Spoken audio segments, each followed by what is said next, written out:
Welcome back to my YouTube channel mathematics by Sanaullah. जैसे कि thumbnail से नज़र आ रहा है कि preparation guide for the final term किसका N T H P S T H P and foundation. अब एन टी एच पी और एस टी एच पी के सेकेंड मिनट में 9.1 इंक्लूड थी, तो 9.2 से ऑनवर्ड 9 चैप्टर और 7 चैप्टर जितनी भी एक्सरसाइज हो उसमें भी थोड़ा डिफरेंस आएगा। फाउंडेशन जो है वो 9.1 से स्टार्ट है, क्योंकि उनके सेकेंड मिनट में 9.1 नहीं थी और N T H P S T H P में इंक्लूड थी। तो फ़िलहाल ये वीडियो चैप्टर 9 के अकॉर्डिंग है कि 9 चैप्टर की कौन कौन सी मेन टॉपिक्स हैं यानी मेन क्वेश्चंस हैं, वो आपको प्रिपेयर करने होंगे फाइनल के लिए। फिर हम सेकंड वीडियो में बनाएंगे, सेकंड वीडियो में देखेंगे कि हमारे पास चैप्टर 7 से कौन कौन सी है। अगेन चैप्टर 7 में डिफरेंस आएगा N T H P S T H P और फाउंडेशन के लिए, तो उसमें मैं मेंशन करूँगा कि कौन सी एक्सरसाइज और उनमें कौन कौन से क्वेश्चन हैं। तो चैप्टर नंबर 9 में 9.1 हमें पता है कि फंक्शन के बारे में इंट्रोडक्शन था। तो 9.1 अगर एन टी एच पी में इंक्लूड थी भी सही, तो उसको एक क्वेश्चन ऐसे ऐसे जो इंक्लूड नहीं थे तो वो आ सकते हैं। फाउंडेशन में तो ओवरऑल 9.1 है।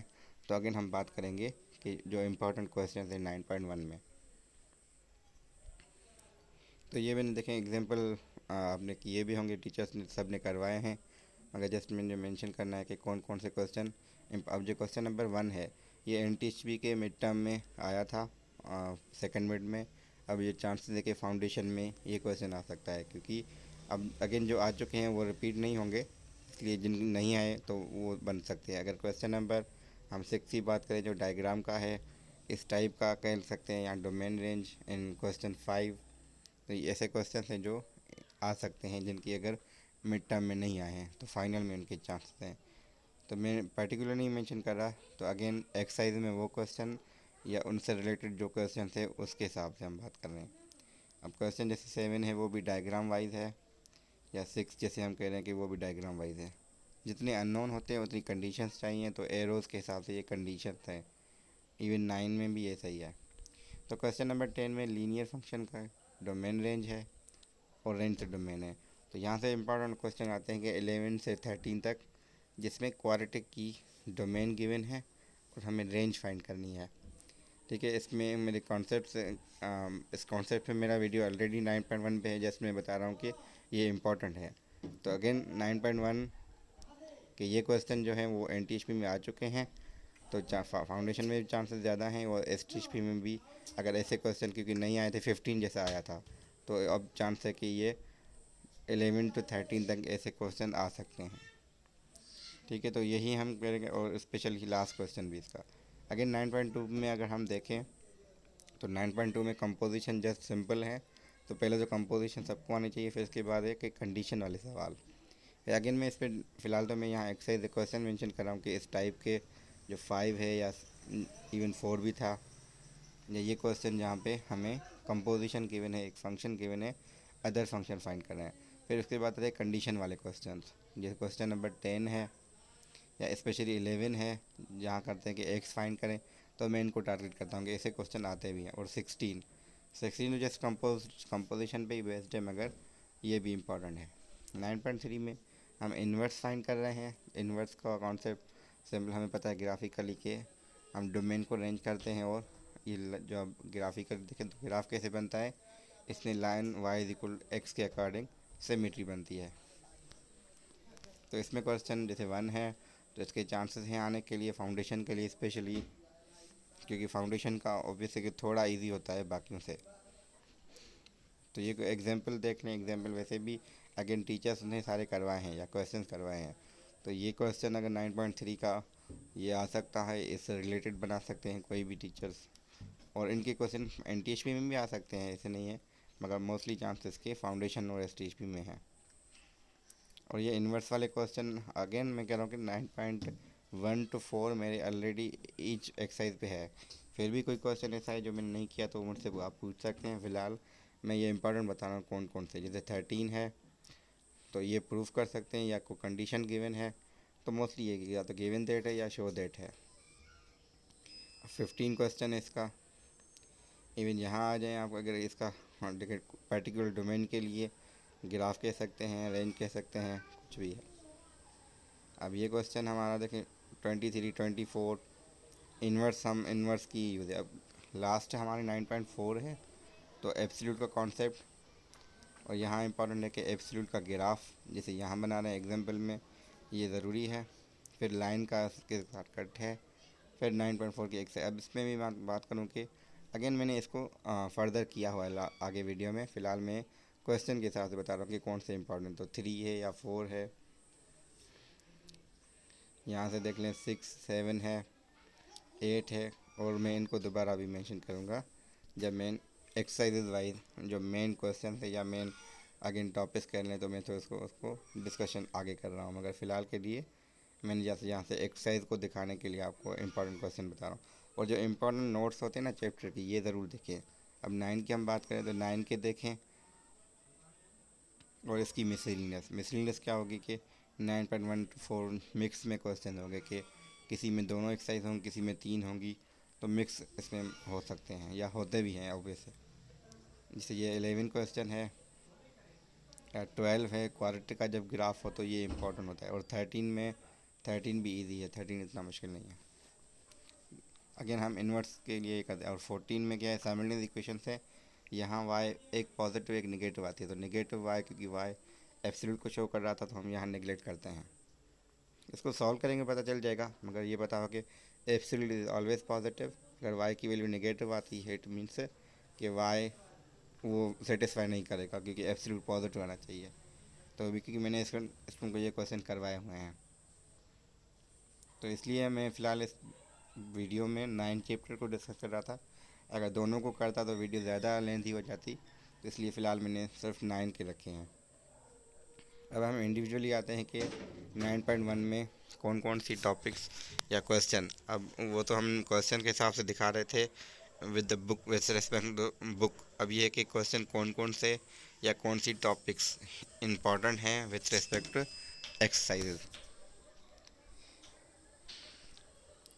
तो 9.1 में domain and range, again linear का भी और क्वाड्रेटिक का भी। ठीक है, तो लीनियर का तो आपको वैसे क्वेश्चन नंबर 10 था। अब 11 का 11 to 13 जो थे क्वेश्चन वो इम्पोर्टेंट है। फिर कंडीशन के क्वेश्चंस, कंडीशन कौन से, जो 15 है, ये मैंने यहाँ मेंशन कर रहा हूँ। क्वेश्चन 14 है, 15 है और 17 है। ये अच्छे सवाल हैं कि ये इसको देख सकते हैं। जिनके मिड में नहीं आए वो देख लें। ठीक है, और डोमेन रेंज का मतलब था 13, 11 से लेकर 13 तक। तो जिनका जो नहीं आया उनको ज़रूर देखें कि वो उसके चांसेस ज़्यादा हैं। तो 9.2 कंपोजिशन पहले। फिर कंपोजिशन में ऐसे सवाल होते हैं कि एक्स फाइंड करें जिसके लिए ये दो कंपोजिशन इक्वल हों, या इसमें दूसरा केस है कि F square is equal G बन जाए, या फिर F is equal G square. इस टाइप जी स्क्वायर का मतलब कंपोज विच इटसेल्फ। फिर 9.3 इन्वर्स है जस्ट। अब इन्वर्स में हमें क्या क्या चाहिए, अगेन यहाँ सवाल आएंगे कंडीशंस के। तो इसमें भी कंडीशन के होंगे। फ़िलहाल हम इन्वर्स फाइंड करेंगे किसी भी फंक्शन का, या ये कहेंगे कि फाइंड एक्स। ठीक है, या फिर हम कहें कि अगर इन्वर्स किसी का फाइंड करना है 3x+2 का, तो इसके लिए हमारे पास स्टेप्स होते हैं। तो स्टेप क्या होता है, पहले तो y आपने सपोज कर लिया, अब x के लिए सॉल्व करेंगे। ठीक है, स्टेप नंबर 1 में बताता हूँ हमेशा स्टूडेंट को कि x के लिए सॉल्व करें, या फिर क्योंकि जब हमारे पास y in terms of x हो तो इन्वर्स के लिए स्टेप नंबर 1 है कि x के लिए सॉल्व करें। फिर इसके बाद स्टेप नंबर 2 होगा कि रिप्लेस एक्स इज़ वाई या इंटरचेंज एक्स इज़ वाई। तो जब रिप्लेस करेंगे तो हमें इन्वर्स ऑफ दैट फंक्शन मिल जाता है।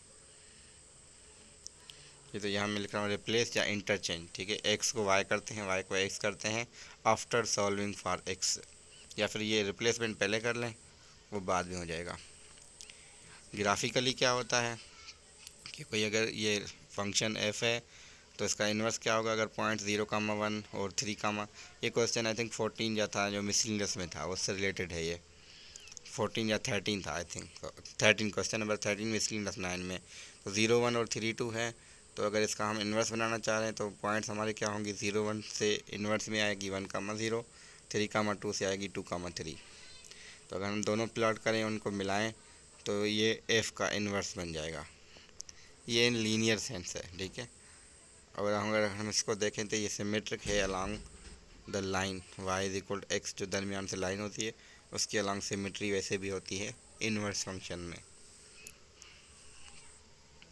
9.4 रह गई। 9.4 थोड़ी मतलब कह सकते हैं कि उसमें कॉन्सेप्ट ऐसे हैं जो आप यूजुअली नहीं पढ़े हैं कि फिर भी हम यहाँ देख रहे हैं कि अगर क्वाड्रेटिक है तो क्वाड्रेटिक का इन्वर्स कैसे बनाएं। अगर इसमें 0, 2 कोई पॉइंट इन स्टार्टिंग हमें पता है तो इसका 2, 0 करके अगेन y=x के अलॉन्ग सिमेट्री बनाए तो आपका ग्राफ ऐसे कुछ बनेगा, थोड़ा सा फिर मतलब इसी टाइप का बनेगा। तो बिहेवियर हम कर सकते हैं। तो इसमें इसके अलावा इसमें क्या होगा कि अगर इन्वर्स का ठीक है ग्राफ हो गया, वो अगेन क्वेश्चन शुरू के जो इसके थे 9.3 में 1 to 4 या कुछ 1 के मतलब उनके पार्ट से आई थिंक। फिर कंडीशन क्वेश्चन में हमेशा कहता हूँ स्टूडेंट को कि कोई भी एक्सरसाइज कंडीशन क्वेश्चन की ज़्यादा चांसेस होती हैं आने के, like find X when the function F of X and its inverse are equal, या कोई और कंडीशन हम बना सकते हैं एफ इंटू जी इन्वर्स या एफ ऑफ जी इन्वर्स, ये यहाँ पे कंपोजिशन है is equal F of X. तो ऐसे कुछ सवाल हो सकते हैं क्योंकि ये एक्सरसाइज में हमारे पास हैं, 9.3 में भी है, मिसिंगनेस में भी है सवाल। तो इसके अलावा और क्या हो सकता है 9.4 अगर हम बात करें तो एब्सोल्यूट का कॉन्सेप्ट है। तो एब्सोल्यूट का आपको पता होना चाहिए कि graph of the absolute in the पहले लीनियर, ठीक है, लीनियर एब्सोल्यूट या मतलब क्या कह सकते हैं मॉड में 2x+3 या 3x+ कुछ ऐसा हो गया 3x-2 या 3x-6 इन मॉड एब्सोल्यूट। तो यहाँ हम सिंपली मैं ऐसे बताता हूँ इसको उनको कि एब्सोल्यूट का मतलब ये क्वाड्रेटिक की तरह इसको बिहेव करें आप, जैसे क्वाड्रेटिक होता है तो इसमें हमारे पास अगेन मैं कहता हूँ कि क्वाड्रेटिक की तरह बिहेव करता है, जैसे वहाँ यू शेप बनता है यहाँ वी शेप बनता है। तो अगेन मेरे 9.4 के एक्सरसाइज में जो वीडियो है उसमें मेंशन है, मगर मैं यहाँ इंपॉर्टेंट के हिसाब से बता रहा हूँ। अगर 3x+2 ऐसे कुछ है absolute equation, I think question 2 या 3 है इसमें एक्सरसाइज में हमारे 9.4 में। तो उसमें हम दो इक्वेशन बना के सॉल्व करते हैं तो एक्स की हमारे पास दो वैल्यूज़ आती हैं, तो इसको हम कहते हैं एब्सोल्यूट लीनियर इक्वेशन। फिर एब्सोल्यूट लीनियर इक्वेशन के बाद जो है हमारे पास सिंपली तो 3x+2 का अब ग्रेटर देन ज़ीरो है या फिर हमारा लेस देन ज़ीरो है, तो दोनों ये इसको कहते हैं लीनियर इनइक्वलिटी इन एब्सोल्यूट या एब्सोल्यूट लीनियर इनइक्वलिटी। तो एब्सोल्यूट लीनियर इनइक्वलिटी को सॉल्व करने के लिए हमें एक कंडीशन चाहिए जिसको हम डिस्कस कर रहे हैं कि वो पता होना चाहिए कि जब एब्सोल्यूट में आए तो हम क्या करते हैं कि अगर एब्सोल्यूट ऑफ सम एक्स अगर ग्रेट एब्सोल्यूट ऑफ एक्स अगर सॉरी एब्सोल्यूट ऑफ एक्स अगर लेस देन ए है तो ये डेफिनेशन बनती है, एब्सोल्यूट ऑफ एक्स अगर ग्रेटर देन ए है तो ये बनती है। तो इसका मतलब x greater than A in x less than -a। अगर यहाँ हम कहें कि इक्वलिटी है तो फिर उस हिसाब से बन सकता है। तो इसको मैं बता रहा हूँ कि क्वेश्चन नंबर जो 7 और 8 है हमारे 9.4 में, तो इन क्वेश्चन को आप देख सकते हैं कि ये इससे रिलेटेड हैं। अगर इनको इंक्लूड कर लें तो सेकंड केस है, फिर उसके बाद graph of the quadratic with absolute. तो ये थोड़ा डिस्कस कर लें कि ये आपके क्वेश्चन में भी आ रहा है 9.4 में और पेपर के लिहाज से भी ये इम्पोर्टेंट है। मैं अभी बता रहा हूँ कि मतलब ऐसा नहीं कि मैं पेपर बताऊँ कि आएंगे, मतलब उसके चांसेस ज़्यादा हैं क्योंकि ये इसके कॉन्सेप्ट ही ऐसे हैं कि क्योंकि बिल्ड है या तो लीनियर होगा या क्वाड्रेटिक होगा। लीनियर आप बना सकते हैं तो क्वाड्रेटिक पे आप वर्क करें, सिंपल करने का मकसद ये है। तो x² - 4 का अगर बनाना है तो मैं ऐसे करता हूँ कि पहले विदाउट एक्स एब्सोल्यूट बनाएं x² - 4 का, जो आप चैप्टर 4 में करके आए हैं। अब जो बिलो द एक्स एक्सिस है वो अबव द एक्स एक्सिस आ जाएगा क्योंकि निगेटिव पोर्शन को एब्सोल्यूट पॉजिटिव करता है। तो मैं इसी में ही आगे बता रहा हूँ कि हमारे पास अब अगर इम्पैक्ट देखें एब्सोल्यूट का क्वाड्रेटिक पे क्या आता है तो मैं उसको थोड़ा अलग से बताऊँ कि न्यूमेरिकली वो क्या करता है साइन चेंज करता है। तो नेगेटिव होगा मोस्ट ऑफ द केसेस, उसको पॉजिटिव करेगा, पॉजिटिव को पॉजिटिव ही करेगा। ग्राफिकली क्या इम्पैक्ट आता है तो हम कहते हैं कि जो ग्राफ होगा जिसका भी स्पेशली क्वाड्रेटिक का हो या लीनियर का हो उसको रिफ्लेक्शन देगा फ्रॉम एक्स एक्सिस, ठीक है। अब बिलो जो एक्सिस जो भी होगा एक्स एक्सिस है उसको अबव में लेके जाएगा, जैसे हम अभी प्रीवियस कर भी रहे थे, मगर इसको दोबारा बताने के लिए कि एक वर्डिंग में कि इसका मतलब ये होगा ग्राफिकली अगर देखें तो अगर हमारे पास ये x² - 4 का ग्राफ है तो अगर इस पर एब्सोल्यूट लगेगा तो ये हमारा इस किस्म का बन जाएगा, जो बिलो द एक्स एक्सिस है वो अबव द एक्सिस हो जाएगा। तो इसको अगेन हम कर सकते हैं अगर ये इसको बाहर -4 भी हो तो वहाँ कुछ नेगेटिव पॉजिटिव नहीं होंगे, ओवरऑल शिफ्टिंग होगी। फिर हम कह सकते हैं अकॉर्डिंग टू द वैल्यूज़, वो अलग बात है। हम पहले बात करें x² - 4 सिंपल, फिर इस पर एब्सोल्यूट, अगर उसमें भी -4 हो जाए विथ एब्सोल्यूट, फिर वो अलग बात है कि वो शिफ्टिंग हो जाए 4 यूनिट्स की। तो यहाँ पे अगर 0 पे 4 था, अब हमारा 0 पे 0 होगा, यानी शिफ्टिंग यहाँ पे सिंपली हो जाएगी। तो इस वीडियो में जस्ट हमने चैप्टर 9 को कवर किया है, क्योंकि इस 9 को कवर करते हुए हमें थोड़ा टाइम लगा है। और 7 चैप्टर तो 7.1 टू अप टू 7.7 तक विथ रेस्पेक्ट टू NTHP है, और 7.1 अब पता नहीं कि STHP फाउंडेशन में कहाँ एंड करेंगे, फिर मैं वो भी कंफर्म ठीक है, कुछ भी नहीं, मतलब मैं 7.7 तक कर दूंगा इस वीडियो में।